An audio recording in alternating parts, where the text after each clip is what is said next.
Good morning. I want to thank everyone for coming here today, and I especially want to thank those local police chiefs who are here as well, and a special thanks to Chief DeGidio, who drove all the way here from New Middletown, Ohio. We are all here to announce the unsealing of a federal complaint against James Reardon, age 20, of New Middletown, Ohio. He is charged with one count of making threats using a facility of interstate commerce. Now, federal rules give us a few weeks before seeking an indictment in the grand jury, and we will continue to use that time to further our investigation of Mr. Reardon's conduct and to determine if others were involved. In just a moment, Special Agent Eric Smith of the FBI will detail the facts uncovered in our investigation thus far. I want to start by thanking the community. This case is the result of a concerned citizen who took the time to point out Mr. Reardon's social media activity to a New Middletown police officer. This case is just one over the past several weeks that are the product of our friends and neighbors seeing something and then saying something. For example, a few weeks ago, a man named Timothy Ireland was indicted on firearms and threat charges after a private citizen alerted law enforcement. And at the beginning of this month, Vincent Armstrong pleaded guilty to charges related to planning an attack on a bar in Toledo. That case started with a tip from a concerned citizen to Toledo police. There are several more examples, and they illustrate the fact that these type of cases rely on two very important people: a concerned citizen and a responsive law enforcement officer. And fortunately, we have both in abundance in Northern Ohio. I want to thank the men and women who make up our police departments, and obviously some of their leadership is here today. As I said, tips only matter if police officers take them seriously and investigate them thoroughly.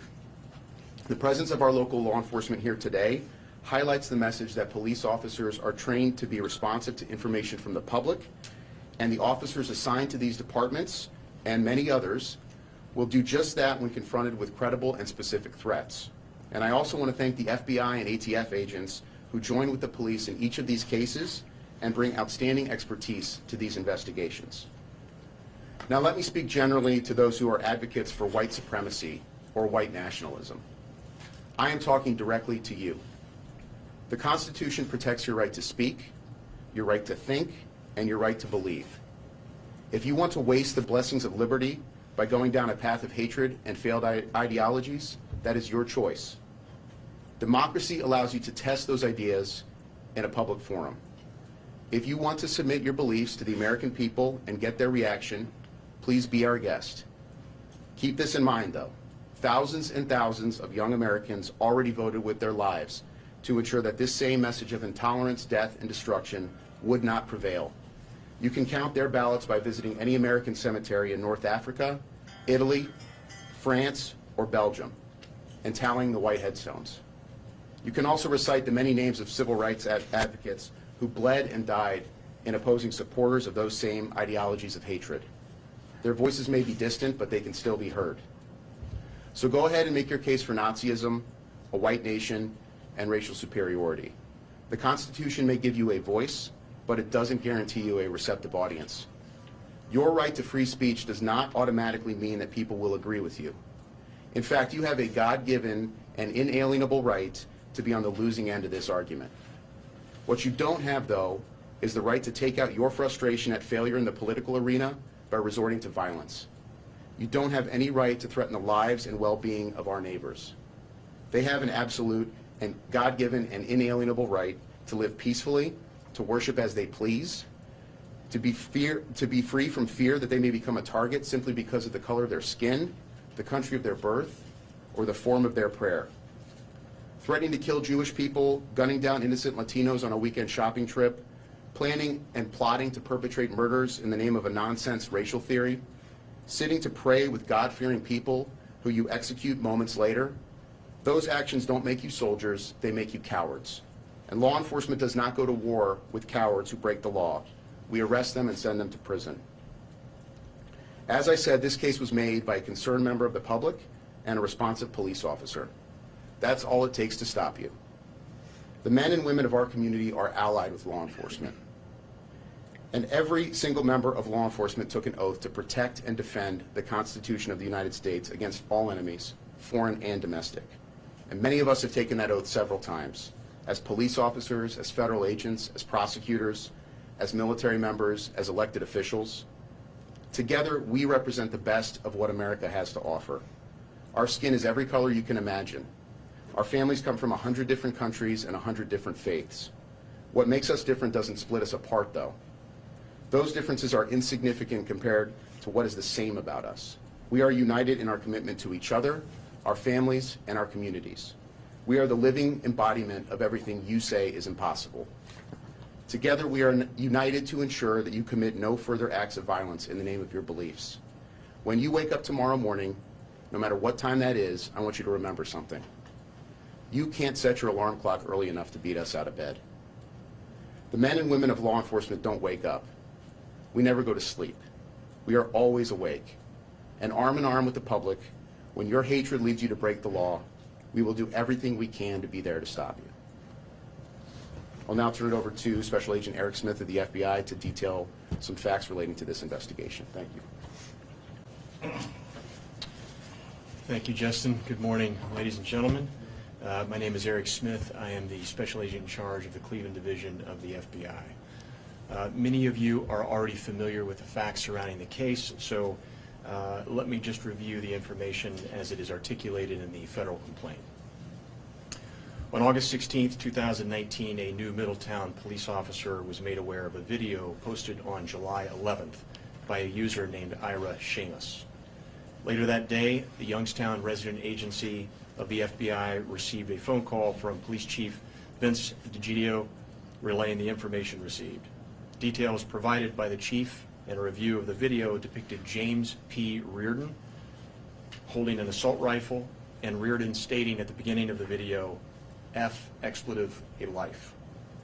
He then held the rifle in multiple firing positions with audio of gunshots and sound effects of sirens and people screaming added into the background of the video. The video also had a caption which stated in part, the police identified the Youngstown Jewish family community shooter as local white nationalist Seamus O'Riordan. The video was also tagged at the Jewish Community Center of Youngstown. Immediate action by our local partners resulted in a local search warrant for Reardon's residence. In addition to the search warrant, a local arrest warrant for Reardon on the charges of aggravated menacing and telecommunications harassment was obtained. On that same evening of August 16th, New Middletown and Springfield Township police officers, along with members of the FBI's Mahoning Valley Violent Crimes Task Force, executed the search warrant and the arrest warrant for James Reardon. An AR-15 assault rifle, an MP-40 submachine gun, numerous Nazi World War II propaganda posters, a rifle bayonet, a Hitler youth knife, and vintage U.S. military equipment were observed in the residence. Many of these items had been utilized in the posted video we just mentioned. Reardon was not present at the time of the search, but upon his return to the residence, he was placed into local custody without incident. Reardon has remained in local custody since his arrest. On August 19th, the federal complaint for transmitting threatening communications via interstate commerce was filed under seal. The complaint was unsealed this morning, and Reardon has been transferred to federal custody. He will have his initial appearance in federal court later today on those charges. Now, the FBI would like to take this opportunity to remind the public to report suspicious behavior or suspicious postings that are observed online, particularly those involving threats. No amount of information is too small for law enforcement to address. If you see something, please say something.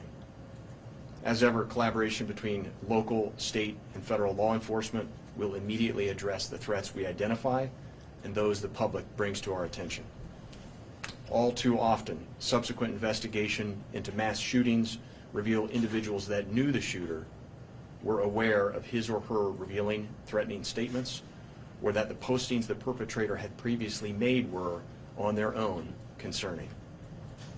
We need people to come forward with just this kind of information. Innocent lives, maybe people you know, maybe your life is at stake.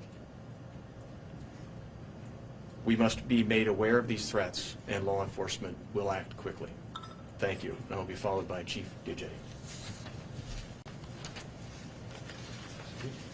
Well, thank you, everybody, and especially want to thank the U.S. Attorney's Office and our local FBI when we were made aware of this local situation. Understand, New Middletown isn't Cleveland. We are a village in New Middletown in Mahoning County, a suburb of Youngstown. Our population is 1,700. We have 3 full-time police officers and 4 part-time police officers. So for this to come about where everybody always says it'll never happen in a small town, it happens in a small town. It doesn't have to happen in a big city. My officer was on an unrelated call for a elderly female in distress when he was approached by a concerned citizen, a previous friend of Reardon's, who said she was very disturbed by videos that he was posting on Instagram. He recorded that video, called me at home, came to my house, we looked at it, and then we implemented our action plan of the 2 of us investigating this quickly at our station and notifying the local FBI. Agent Speaks from the FBI came to our location with the Violent Crimes Task Force. They viewed all the information. We were able to obtain arrest warrants from Struthers Municipal Court, who on a late Friday evening was exceptional at the prosecutor calling everybody in and eventually calling the judge in for the search warrant at 10 o'clock at night. The search warrant was implemented at about 10:30 that evening at the residence, a very quiet residential neighborhood in New Middletown Village.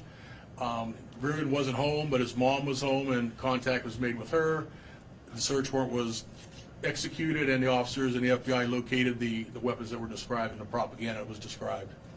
A couple minutes later, while I was standing outside, a car pulled up, and it was Reardon driving it, and we took him into custody without incident. So at this point in time, our biggest thanks is to the citizen who came forward. You know, the adage of if you see something, say something, this rang true 100% in this instance. We prevented, hopefully, a tragedy. At the time we were notified, we made all our notifications of Youngstown Police Department, who have his jurisdiction over the Jewish Community Center in Youngstown. Let their officers know. We let the security task force at the Jewish Community Center know, and they put their implementation plan into operation. So everything went perfect, basically by the book. This couldn't have been written any better, law enforcement-wise, not for Mr. Reardon. So at this point in time, we're grateful, and we just want to stress, you know what, whether it's New Middletown, whether it's Youngstown, whether it's Cleveland, whether it's any of these agencies, people have bad ideas in their mind. When you know about that, let somebody know. Remain confidential, call a crime tip line, call whoever, but make somebody know, whether it be local law enforcement or the FBI. Our federal associates were phenomenal in helping us out. This is probably the largest thing that's ever happened in New Middletown. And I knew this gentleman. I watched him grow up as a child. And I know his mother, the divorced family. So we're working with her also and keeping her in our thoughts and prayers, because this is devastating to her also, not knowing this. Mr. Reardon has a storied past, apparently, with white nationalism. And that all came to fruition when we watched videos of him at the Charlottesville Unite the Right rally a couple years ago, when he expressed his white nationalism ideas and his ideologies. So you never know where it's going to happen, when it's going to happen, but please, we take these threats very, very seriously. We have to, and like the FBI and the U.S. Attorney mentioned, it's always after the fact, when there's a tragedy and the back investigation starts, that somebody always says, oh yeah, I knew about this a month ago, I knew about this 2 months ago. He's always had this activity in his mind, he's always talked about this, but I didn't want to come forward and make him a suspect. Had that not happened, this video that he posted on Instagram was so real, and when it pinpointed specifically the Youngstown Jewish Community Center, at that point in time, we had to take a very, very quick action. The initial complaint came in about 4 o'clock. By 10:45, 11 o'clock, Mr. Reardon was in custody in the Mahoning County Jail. So that's how quickly evolving this was in our community, and hopefully that's how quickly evolving to be in other communities once the information is brought forward. So I'll answer any questions anybody may have, or... Do we know what federal court and what time it's being put today? We can get you that information. I don't know if we have it yet, but we can make sure that you have that. Thanks, Chief. You're welcome. Oh, he's already appeared? Okay, there you go. So he's already appeared at 9:30. Thank you. Any other questions? What makes I know there are different statutes, but can you talk a little bit about what makes this difference in, say, in terms of an investigation, in terms of a terrorism case, what you think of maybe as a standard terrorism case? What makes it different than a standard Or terrorism similar, case? whatever it could be. Well, it's like any investigation. There are certain steps that we have to take, whether it's a terrorism investigation or a drug investigation, right? You got to make sure that you have identified the appropriate network of suspects. You've identified locations or items that you want to investigate further and obtain search warrants for those. You want to make sure that you've talked to people who know the targets of the investigation, that you've interviewed witnesses. And at a certain point in time, like with any investigation again, but since you brought up terrorism, I think it's fitting, you have to make a decision about when to act. And fortunately, in this case, local law enforcement was in a position to act very quickly, within 5 hours, as the chief mentioned. Can you Yes. talk a little bit, my name is Afis Ruggs, I'm with WCPN. Chief, could you talk a little bit about what was on the video that made it so striking to you that you felt like you had to act very quickly? Could you talk to the next? Well, one of the things was when that video came to my surprise, it showed him firing a semi-automatic assault rifle with, it seems like special effects for screaming and sirens. And the verbiage that was placed in there, the profanity about F-a-life, and then some other information. We couldn't even hear some of it because of the gunfire. But the tagline that was associated with that, it looked like a future headline that he had posted where it said, "Police identify Youngstown Jewish Family Center shooter as white local nationalist." That seemed like he was projecting something. There was something maybe in the works. That's what kept us going right there, because it identified a specific threat. And what was on the video and subsequent Instagram videos that our law enforcement officers and the FBI were able to look at, along with our prosecutor in Struthers Court. And that's what justified the charges of telephone communications harassment and the aggravated menacing, because there was a specific threat identified. How many videos did you actually see? Because you said subsequent. There were about 6 videos on the Instagram account.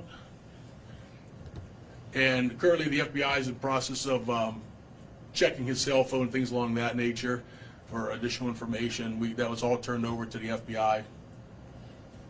Wonder, Other people involved in this seem like you could film the video. Who are you? Looking at other people? We're always looking at other people if we have to expand the investigation, but at this time, all that information has been turned over to our local FBI office for additional follow-up. So because it's all in progress in investigation, there can be no other information released on that aspect of it. But we always are looking at everybody else.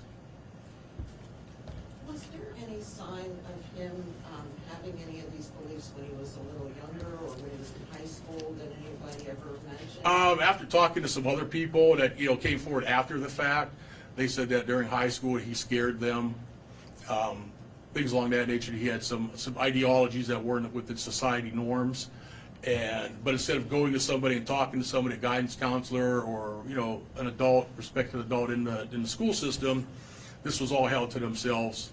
And like I said, once this broke, then more people came forward and said, hey, this guy in high school is this guy in high school is that, information of, hey, he burnt animals, and videoed them, and which animal abuse is, a precursor for domestic violence that, just leads on to a criminal activity in life. He had in his possession an MP40. Is that an illegal firearm, and if so, how did he obtain that? It looks like a German assault weapon. It is legal to have. He's a self-proclaimed collector of World War II weapons. Whether he had it or it's another family members, we're still waiting with the ATF to run the backgrounds on those weapons. Those are currently in custody and won't be released. Did he have a criminal record at all?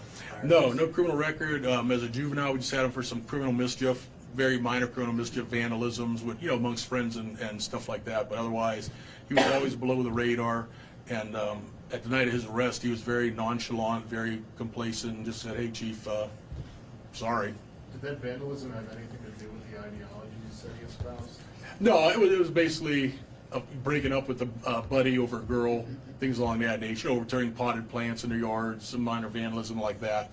but nothing that would signify, what his current ideology was, being a white nationalist. Did his family have any concerns about him having any of the weapons, since you said he was a self-proclaimed? Mom said that when I talked to her, Mom said that years ago she had some concerns, but she thought he was out of that and that he had straightened up. He was working at a pizza shop in the Boardman area or the Poland area, and she thought that he had straightened up and got rid of all that stuff. But once she was shown the one video that prompted everything, and she just broke down. It was sad. So she had never went into her bedroom, they actually looked for. Well, they had It's not a stuff. substantial amount. Well, they had stuff in the basement, postings and things along that nature, but a lot of it was World War II, banners and different things like that, some Nazi stuff, but it was down around the bar area that over the years they've collected and just posted, just like, you'd collect sports pennants and stuff like that. Like I said, he's a self-proclaimed historian of World War II and things along that nature. Was the video shot in that house or was it shot someplace else? The video was shot somewhere at a gun range, it looks like. We haven't identified that yet, but it is tagged at the Jewish Community Center.